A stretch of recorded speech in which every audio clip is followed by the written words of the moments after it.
ओम नमः सिद्धेभ्यः।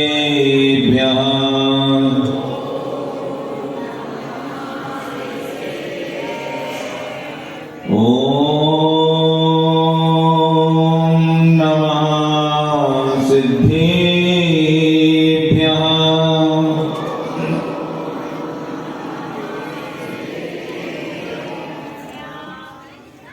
ओंकारबिंदु संयुक्तं नित्यं ध्यायन्ति योगिनः कामितं मोक्षितं चैव। ओंकाराय नमो नमः। सरस्वती नमस्तुभ्यं वरदे कामरूपिणी विद्यारम्भं करिष्यामि सिद्धिर्भवतु मे सदा। मंगलं भगवान् वीरो मंगलं गौतमो गणी मंगलं कुन्दकुमारो जैन धर्मोऽस्तु मंगलम्। सर्वमंगलमांगल्यं सर्वकल्याणकारकं प्रधानं सर्वधर्माणां जैनं जयतु शासनं जैनं जयतु शासनं। जय बोलो श्री पंच परमेष्ठी भगवान की। देवादिदेव श्री खजाराठ आदिनाथ भगवान की। ये सब यहाँ के लोगों ने बोली, इनको डर लग रहा हमारे पास में बैठे इसलिए बोला है, बाकी लोग बिल्कुल चुपचाप बैठे हैं। आज भगवान की जन्म कल्याण पर आए हैं और आप चुपचाप बैठे हैं। जरा जोर से बोलिए जयकारा। थोड़ा पीछे। जय बोलो देवादिदेव श्री खजाराठ पार्श्वनाथ भगवान की। चारित्र चक्रवर्ती आचार्य श्री शांति सागर जी महाराज की। षष्ठम भट्टाचार्य आचार्य गुरुवर श्री अभिनंदन सागर जी महाराज की। संत शिरोमणि आचार्य गुरुवर श्री विद्यासागर जी महाराज की। पर चुप हो गए आप लोग। जय बोलो संत शिरोमणि आचार्य गुरुवर श्री विद्यासागर जी महाराज की। धर्मालंकार आचार्य श्री रेण सागर जी महाराज की। अहिंसामयी जैन धर्म की। श्रीमद जैनेन्द्र जिले में पंचकल्याण प्रतिष्ठा महोत्सव की। परम पूज्य 108 आचार्य उदास सागर जी महाराज की। आचार्य संघ की।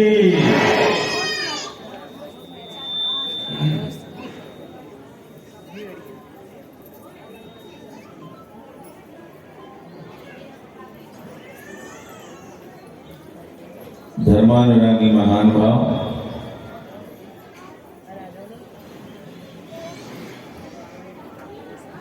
इस धरती के ऊपर जितने भी प्राणी हैं वे सभी अपने द्वारा उपार्जित कर्मों के उदय से इस संसार में जन्म लिया करते हैं, जीवन जीते हैं। ऐसा कोई भी प्राणी नहीं है जो यहाँ जन्म न लेता हो, जीवन न जीता हो और जीवन का अंत भी ना करता हो। सभी के साथ होता है, सभी करते हैं। ये प्रक्रिया कर्माधीन है। व्यक्ति जन्म ले लेता है और जन्म लेने के उपरांत धीरे धीरे वह अपने जीवन का विकास करता है और जीवन जी करके एक दिन अपने इस जीवन का अंत भी कर लेता है। बंधुओं, जन्म लेने वाले तो अनंत जीव हैं। कोई पेड़ पौधों में जन्म लेता है तो कोई चट्टानों में मिट्टी में जन्म लेता है, कोई अग्नि और वायु में जन्म लेता है, कोई पानी में जीवन जीता है। बंधुओं, कुछ थोड़े ऐसे भी लोग हैं जो दो इंद्रियों में जन्म लेते हैं, लटादी में जन्म ले लेते हैं। कुछ और किसी का पुण्य उदय आया तो वे चींटी आदि में जन्म लेते हैं। कुछ ऐसे भी प्राणी हैं जिनका कुछ और विशेष पुण्य होता है तो वे मक्खी मच्छर आदि में जन्म लेते हैं। आप कहोगे मच्छर बनना पुण्य की उदय से? हाँ भैया, ये भी पुण्य ही है, नहीं तो वनस्पति में होते तो 4 इंद्री बना है, भली मच्छर बना है। और कोई विशेष पुण्य का उदय आया तो 5 इंद्रियों में जन्म हो जाता है।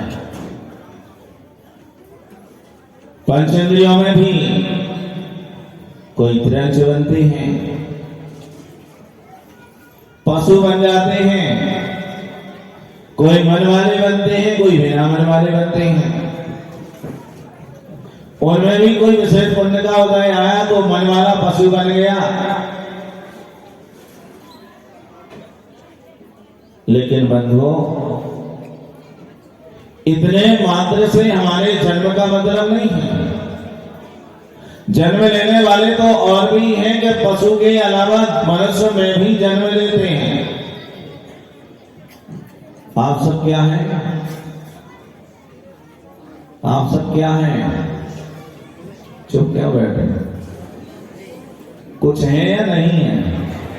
नहीं तो हम ये समझे कि सब स्टैचू हैं। ये तो है क्या है आप लोग?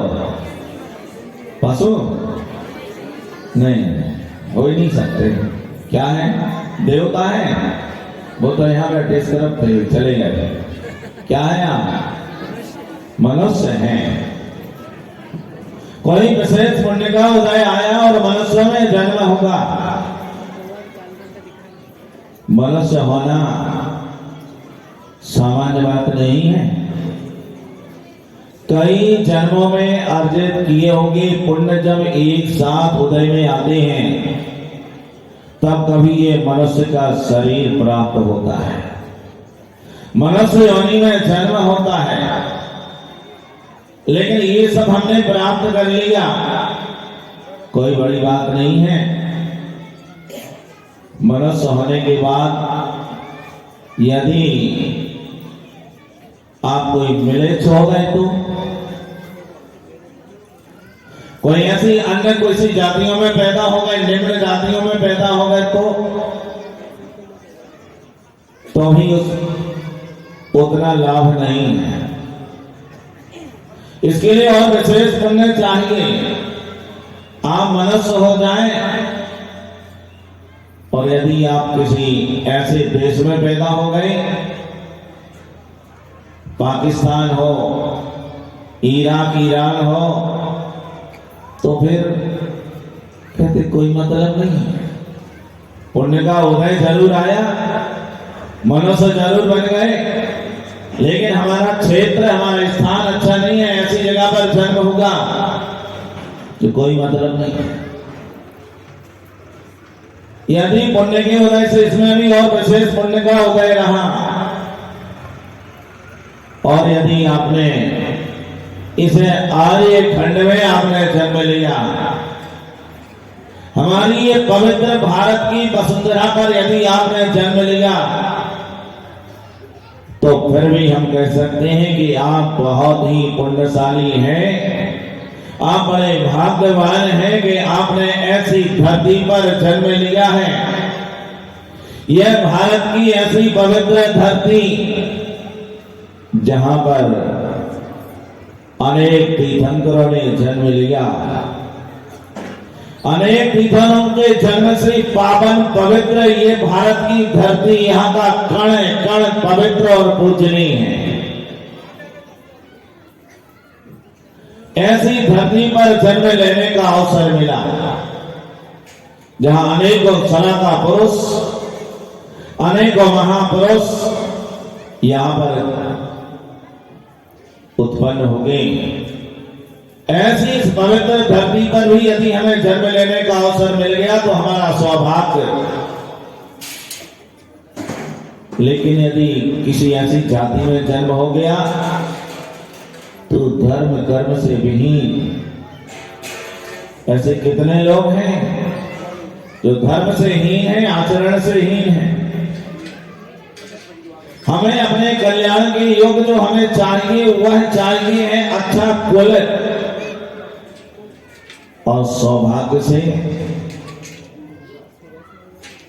बहुत अक्षयकारी पुण्य के उदय से हमें संस्कारवान, चारित्रवान, जहां जैन धर्म की आराधना होती है ऐसे कुल में हमारा जन्म हो गया, हम धन्य हो गए। तालियां काय बजा रहे, हैरान न हो। काय में हैरान। आप सौभाग्यशाली हैं कि आप मनुष्य हो गए। आप सौभाग्यशाली हैं कि आपका जन्म एक अच्छे कुल में होगा, संस्कारवान कुल में जन्म होगा। आप सौभाग्यशाली हैं कि आपके लिए ये पवित्र कल्याणकारी यह धर्म हमें प्राप्त होता है। लेकिन यदि हमें जन्म लेने के बाद इस पवित्र कल्याणकारी इस धर्म को नहीं अपना पाए तो हमारा जन्म लेने का कोई अर्थ नहीं है, कोई मतलब नहीं है। कुछ लोग तो ऐसे लगते हैं बाई एक्सीडेंट जैन, समझ रहे हैं ना माताओं। पूजा बाद में करियो जो कर लो, इधर लगा हुआ है, व्यवस्था नहीं लगा। हमने क्या बोला सुना मैंने? आप जैन जरूर हो गए हैं लेकिन बाई एक्सीडेंट जैन, दुर्घटनावश जैन बन गए, हो गए 1500 हो गए। लेकिन जैन जाति का आपके लिए कोई महत्व नहीं है। अच्छे कुल का हमें कोई महत्व नहीं है। अच्छे मनुष्य होने का हमारे जीवन में कोई औचित्य नहीं है, कोई मूल्य नहीं है।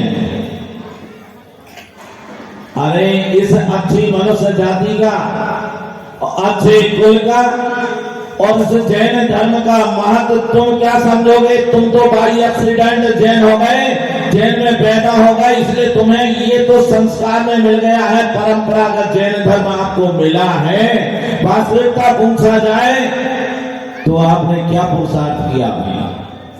पुराना पुण्य था जिस पुण्य की वजह से आपको ये सब कुछ मिला है। कभी उन लोगों से पूछिए जो जाति से जैन नहीं है लेकिन जैन धर्म में विशेष अनुराग रखते हैं, जिनकी आस्था है जैन धर्म में अहिंसा मई, इस जैन धर्म में जिनकी गहरी आस्था है, जो देव शास्त्र गुरु के प्रति अपना माथा झुकाते हैं, उन पर विश्वास करते हैं कि हमारी आत्मा का कल्याण होगा तो इनकी चरण शरण से ही होगा। ऐसे भी अजैन लोग हैं, उन्हें इस जैन धर्म का महत्व मालूम है कि जैन धर्म का कितना बड़ा महत्व है। आपको क्या पता? आपको तो मिल रहा है, गॉड गिफ्ट है, भगवान की कृपा से आपको ये मिला है, लेकिन उसका महत्व नहीं है, कोई मूल्यांकन नहीं है। तिलक गणेश प्रसाद जी बरनी जाति से जैन नहीं थे। सबको मालूम है एक वैश्य परिवार में आषाढ़ी जाति में उत्पन्न हो गए, और लेकिन समागम ऐसा बना, कुछ उन्हें ऐसे संस्कार मिले, जैन धर्म का प्रभाव उनके ऊपर पड़ा, उनके अंदर जैन धर्म के प्रति श्रद्धा जागी और जैनों का आचरण उन्हें अच्छा लगा और उस आचरण का पालन करने लगे, जैन हो गए। लेकिन उन्हें मालूम है कि जैन धर्म कितना दुर्लभ है, सहज और सरल नहीं है। जब गणेश प्रसाद जी जैन धर्म से प्रभावित होकर के जैन हो गए, एक बार किसी आयोजन में कुछ विद्वानों के साथ खोरई पहुंचे, कोई आयोजन था, वहां पहुंचे तो जिनके साथ गए थे उन्होंने वहां आए हुए विद्वानों से बरनी जी का परिचय कराया कि ये व्यक्ति जैन नहीं है, आषाढ़ी जाति का है, उसने जैन धर्म स्वीकार कर लिया। तो वहां विद्वान क्या बोले, कुछ हाँ बोले, इसलिए जैन धर्म स्वीकार कर लिया कि यहाँ भोजन की अच्छी व्यवस्था होती है, जैन धर्म स्वीकार कर लो तो भोजन अच्छा मिलने लगता है।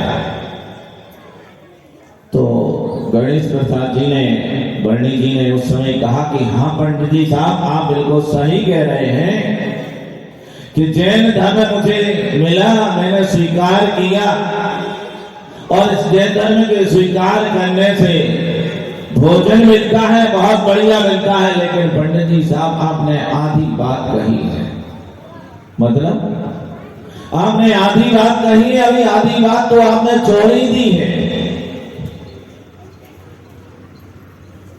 इस जैन धर्म को स्वीकार करने से अकेला भोजन मिलता है पंडित जी, ऐसी बात नहीं है।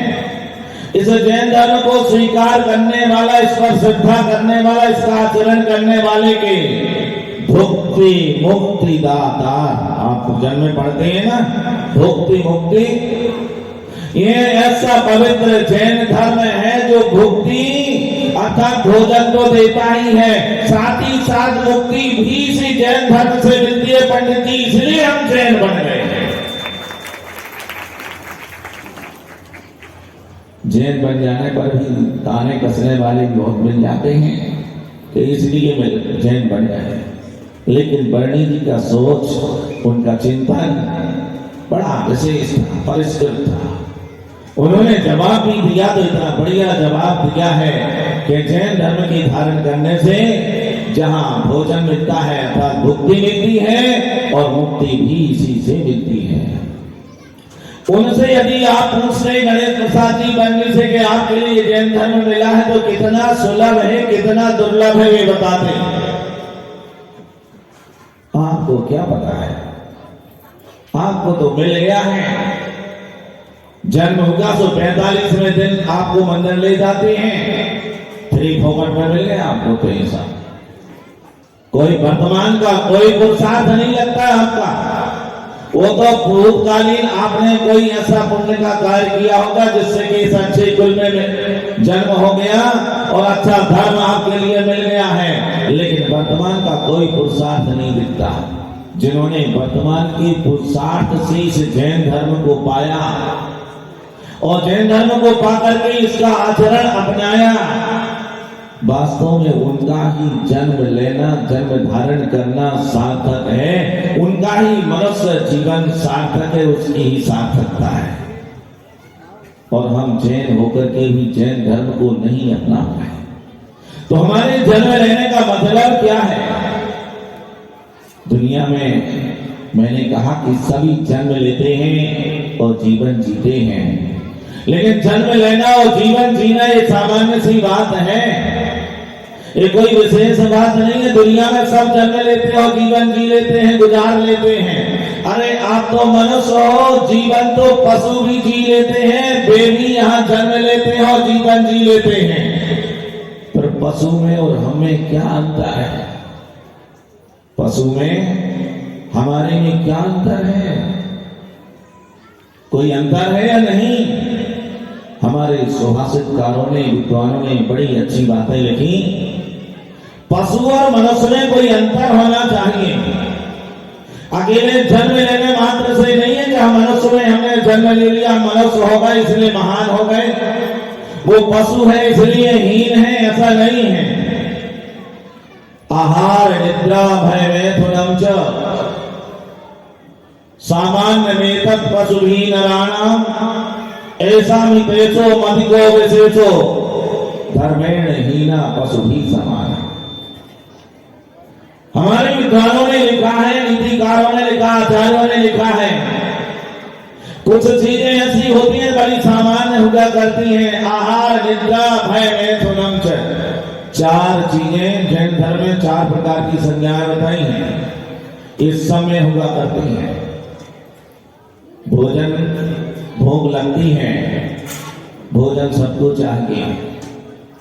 आप मनुष्य हैं, आप भी भोजन की व्यवस्था कर लेते हैं, पशु भी अपना पेट भरने के लिए भोजन की व्यवस्था कर लेता है, कीड़े मकोड़े यहाँ तक कि पेड़ पौधे भी अपने भोजन की व्यवस्था कर लेते हैं।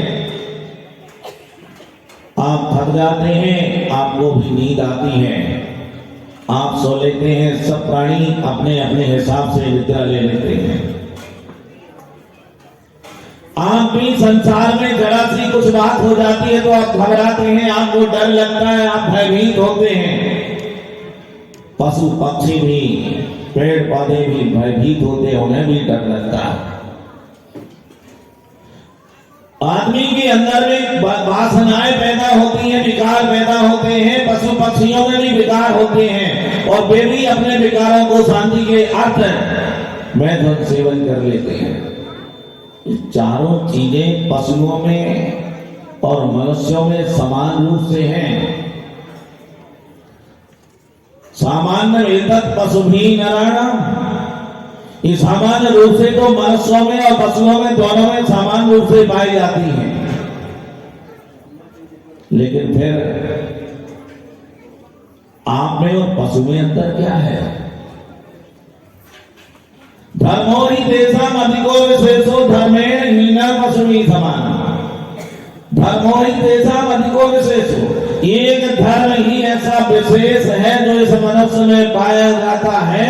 मनुष्य इस धर्म का आचरण करता है, इसलिए पशु से श्रेष्ठ और उत्तम माना जाता है। एक ही अंतर पशु और मनुष्य में है कि ये धर्म का आचरण करता है इसलिए महान है, नहीं तो धर्म के बिना धर्महीना पशु भी समान है।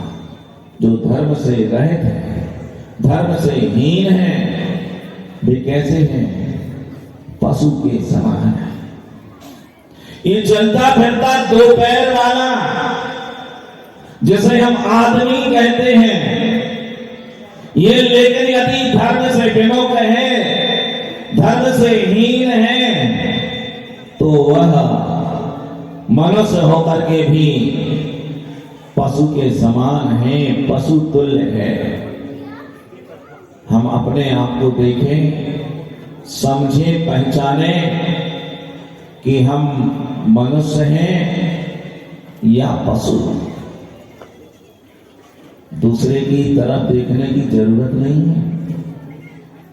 हमें अपने आप को देखना चाहिए, मीटर अपने आप पर लगाना चाहिए कि हम मनुष्य हैं या पशु। कहीं हम अपने आचरण से पशु की तरह तो नहीं है, तो हमारा मनुष्य होने का कोई अर्थ नहीं है। इस पुण्य के वजह से जो हमने इतनी अच्छी दुर्लभ चीजें हमने प्राप्त की हैं, वो सब हमारी व्यर्थ है, कोई काम की नहीं है। उसकी ही सार्थक है, उसका मनुष्य होना सार्थक है, उसका अच्छा कुल प्राप्त करना सार्थक है और पवित्र कल्याणकारी धर्म भी मिलना उसके लिए सार्थक है। जिस धर्म के अनुसार अपना आचरण बनाते हैं, धर्म का प्रतिपालन करते हैं, उनके ही सारी चीजें सार्थक हैं, बाकी सब निरर्थक है, व्यर्थ है, कोई काम की नहीं है। हमारे लिए सब मिला है। पंडित दौलत राम जी ने छैठाला जैसे आध्यात्मिक ग्रंथ में बड़ी अच्छी बात कही, यह मानुष पर्याय सुकुल सुन बोझ निवाणी, यही विध गए न मिले सुमणि ज्यों उदधि समण। कहते हैं जीवन हमारे लिए मिला है, यह मानुष पर्याय, मनुष्य की पर्याय सुकुल और जिनवाणी का श्रवण, धर्म का श्रवण, धर्म का परिपालन करना, ये बहुत दुर्लभ, अत्यधिक दुर्लभ चीजें हमारे लिए प्राप्त हुई हैं। यही विधि गए न मिले, यदि इसको ऐसे ही हमने गंवा दिया, यदि ऐसे ही इसे समाप्त कर दिया, तो कहते जैसे समुद्र में कोई रत्न गिर जाए और उसका फिर से मिलना बहुत कठिन है, बहुत दुर्लभ है, ऐसे ही अपने हाथ से, अपने प्रमाद से, अपने अज्ञान से यदि हमने इस दुर्लभ मनुष्य पर्याय, दुर्लभ कुल और दुर्लभ जिन धर्म को यदि हमने खो दिया, तो दूसरी बार कब मिलेगा इसका कोई भरोसा नहीं। कितने पंच परावर्तन करने के बाद हमारे लिए मनुष्य जन्म मिला होगा, कल्पना नहीं है तुम्हारे लिए। सोचिए, चिंतन करिए, शास्त्र पढ़िए, कई भाव गुजर गए होंगे, इसके बाद हमारे लिए मनुष्य जन्म मिला है। और यदि इस मनुष्य जन्म को पाने के बाद हमने इसको भी खो दिया, तो वही अनंत संसार हमारे सामने है। पर वही पेड़ पौधों में जन्म लेना, वही कीड़े मकोड़े बनना, मक्खी मच्छर बनना या जानवर पशु बनना, उसी में हमारा जीवन बीतेगा। फिर से मनुष्य होना तो बहुत कठिन है भैया। अच्छा समय मिला है, अच्छा धर्म का संयोग मिला है, तो अपने इस जन्म को सार्थक करिए। आज यहां बैठकर के हम एक ऐसे तीर्थंकर बालक का जन्म कल्याणक महोत्सव, उस महोत्सव को यहां हम मना रहे हैं। आज तीर्थंकर बालक का जन्म होगा, बड़ी धूमधाम थी, हमारे कच्छ तक यहाँ की आवाजें आ रही थी, वाद्य यंत्र बज रहे थे, लोग नाच रहे थे, कूद रहे थे, जय जयकार हो रहा था, बड़ी प्रसन्नता थी। तीर्थंकर बालक का जन्म हुआ है। आपका जन्म हो जाए तो पड़ोसी को भी पता नहीं चले, अस्पताल में पैदा है, किसको मालूम। लेकिन तीर्थंकर बालक का जन्म होगा तो सबको आनंद आ गया, सब प्रसन्न हो गया, सबको मालूम हो गया। शास्त्र में लिखा है, जब तीर्थंकर प्रभु का जन्म होता है तब एक समय के लिए तीनों लोकों में शांति हो जाती है। यहां तक कि वो नरकों में जो 7 नरक हैं, जहां मार काट के अलावा कोई फुर्सत नहीं है, लड़ने झगड़ने और दुख भोगने के अलावा कोई समय नहीं उनके पास में, ये समय के लिए उन नारकियों के लिए भी शांति मिल जाती है। ये तीर्थंकर भगवान के जन्म का एक अतिशय एक प्रभाव है। जिनके जन्म की इतनी खुशी होती है कि लोग नाचते हैं, कूदते हैं।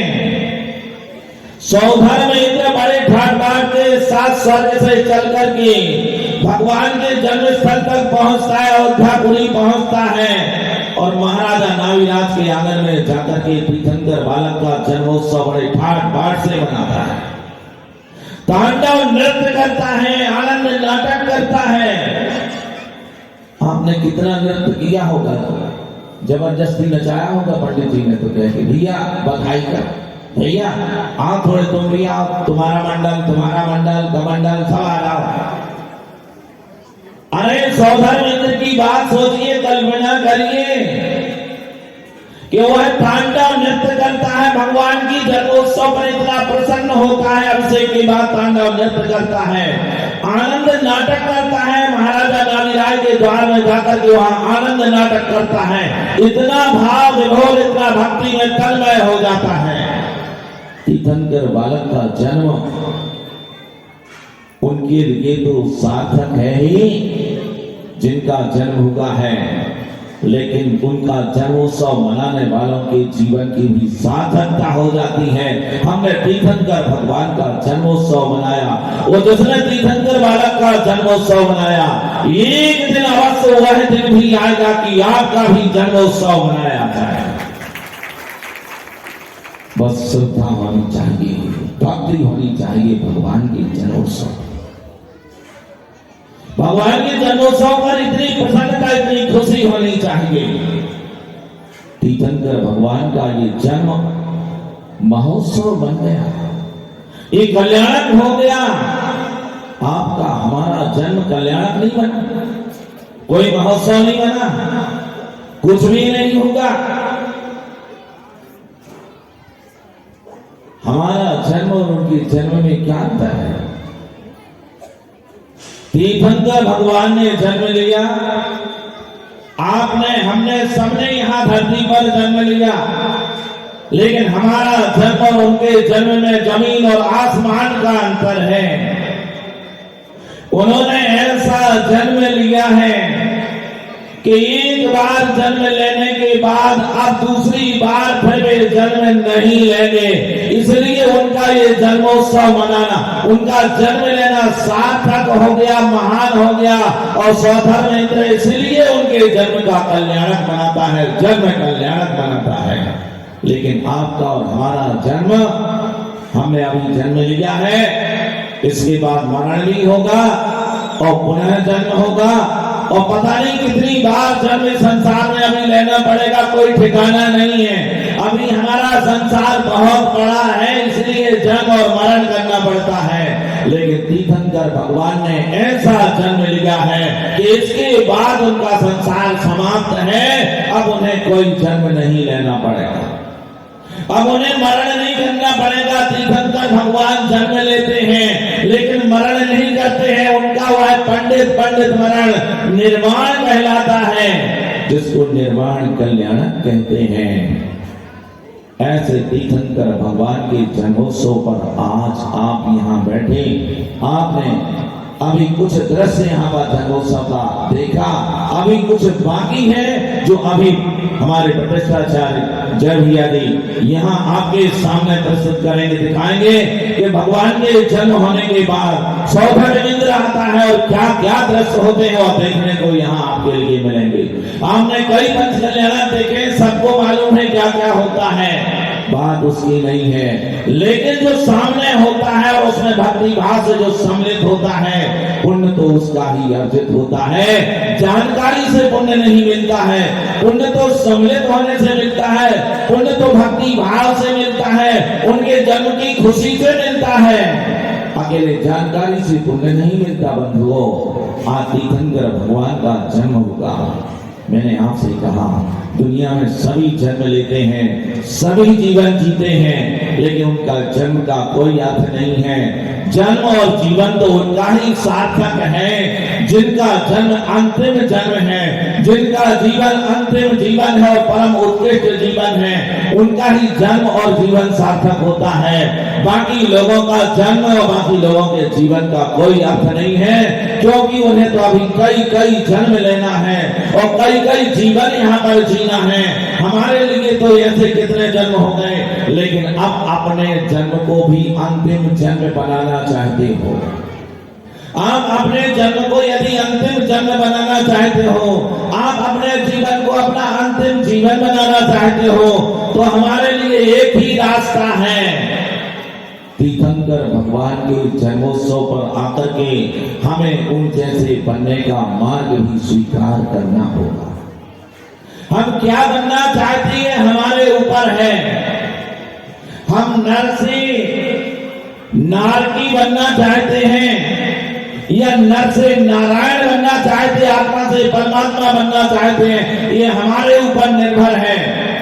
हम एक ऐसे चौराहे पर आकर के खड़े हैं। मनुष्य जीवन एक ऐसा चौराहा है, यहां से आदमी कहीं भी जा सकता है।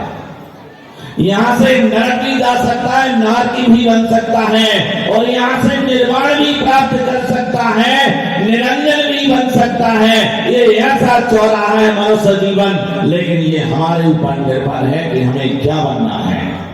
निश्चय हमें करना है, निश्चित हमें करना है, हमें अपना मार्ग निश्चित करना, अपना लक्ष्य हमें निर्धारित करना है। यदि आप नर से नारकी बनना चाहते हैं तो कोई पुरुषार्थ करने की जरूरत नहीं है। जीवनचर्या ही ऐसी बन रही है आजकल कि नरक जाने की तैयारी है। और यदि आप नर से नारायण बनना चाहते हैं, यदि आप नर से आप निर्वाण को प्राप्त करना चाहते हैं, तो आपको पुरुषार्थ करना होगा। वही पुरुषार्थ करना पड़ेगा जो तीर्थंकर भगवंतों ने पुरुषार्थ किया। भगवान आदिनाथ से लेकर के महावीर तक 24 तीर्थंकर हमारे वर्तमान युग में हो गए। उन्होंने जो पुरुषार्थ किया है वही पुरुषार्थ हमें भी करना पड़ेगा, तो हमारा जन्म और हमारा जीवन दोनों सार्थक हो सकते हैं। और हम नर से हम निर्वाण को प्राप्त कर सकते, नर से नारायण बन सकते हैं। बंधुओं, ये तो हमारे ऊपर है, हम जैसा चाहें वैसा बन सकते हैं। आज इस जन्म कल्याण महोत्सव में निश्चित आप कर लीजिए, अपना जन्म सार्थक कीजिए। ये बार बार नहीं मिलेगा बंधुओं। मैं कह रहा हूं, हमारे आचार्य कहते हैं कि ये मनुष्य जीवन बार बार नहीं मिलता।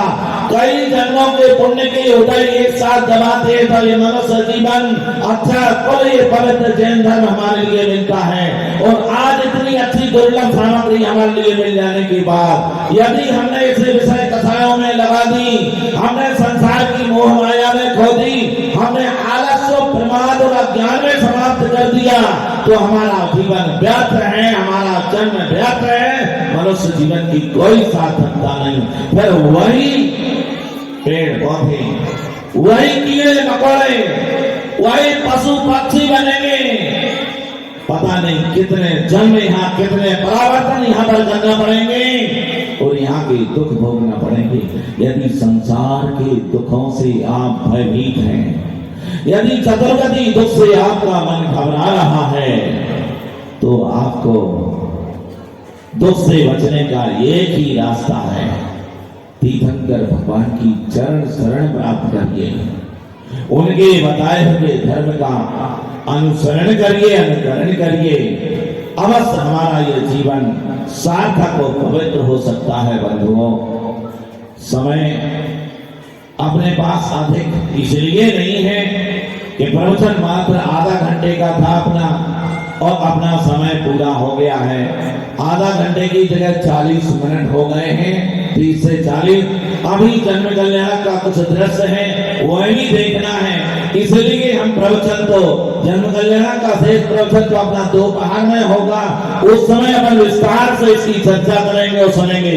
आज तो संक्षेप में हम यही, आज खुशी होनी चाहिए हमारे आपको सबके लिए।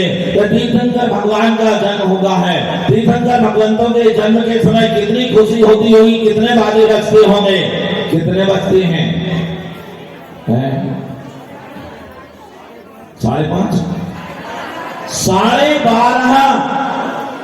अच्छा, करोड़, हमने सोची 12:30 बाजे बजते, 12:30 करोड़ वाद्य यंत्र बजते हैं, अच्छे मंगल वाद्य यंत्र बजाए जाते हैं, सारे देवता प्रसन्न होते हैं, सब मनुष्य प्रसन्न हो जाते हैं। कितने बजे यहाँ पर कितने बाजी बजाए गए? 2 बैंड होंगे, संगीतकार। इतनी खुशी थी अपने लिए। अरे हर एक आदमी के पास एक एक वाद्य यंत्र होना चाहिए था बजाने का। अरे कुछ नहीं था तो थाली बजा लेते आज भगवान के जन्मोत्सव पर, खुशी को व्यक्त करते कि आज हम बहुत प्रसन्न है, भगवान का जन्मोत्सव है, जन्म कल्याण मना रहे हैं।